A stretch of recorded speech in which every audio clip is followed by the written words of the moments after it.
பாவிகளின் பாச நண்பன். எப்படியெனில் யோவான் போஜனபானம் பண்ணாதவனாய் வந்தான், அதற்கு அவர்கள் அவன் பிசாசு பிடித்திருக்கிறவன் என்றார்கள். மனுஷகுமாரன் போஜனம் பண்ணுகிறவராய் வந்தார், அதற்கு அவர்கள் இதோ போஜன பிரியனும் மதுபான பிரியனுமான மனுஷன் ஆயக்காரருக்கும் பாவிகளுக்கும் சிநேகிதன் என்கிறார்கள். ஆனாலும் ஞானமானது அதன் பிள்ளைகளால் நீதியுள்ளதென்று ஒப்புக்கொள்ளப்படும் என்றார். மத்தேயு 11:18-19.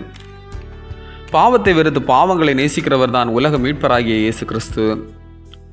இயேசு கிறிஸ்துவின் திருப்பணி காலத்தில் நற்செய்தியை நம்பாதவர்களும் நம்பினவர்களும் ஏராளம் உண்டு. இறையரசு பற்றிய நற்செய்தி ஒரு தீவிரத்துடன் யோவான் காலம் தொடங்கி தொடர்ந்து அறிவிக்கப்பட்டு வருகின்றது. அதனை அநேகர் ஏற்றுக்கொண்டு இறையரசுக்குள் நுழைய முண்டியடித்து கொண்டு பிரயாசப்படுகிறார்கள்.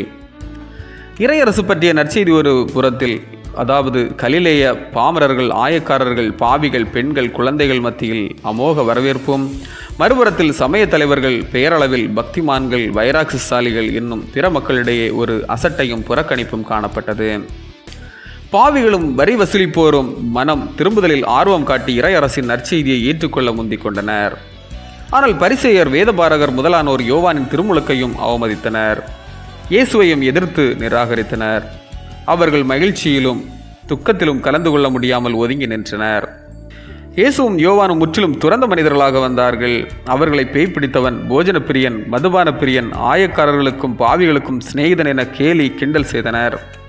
ஆனால் உண்மையாகவே இயேசு இவர்களுக்கு நண்பன் என்பதை உணர்த்தி வாழ்ந்து காட்டினார். ஆமீன். இந்த நாள் உங்களுக்கு இனிய நாளாக மலரட்டும்.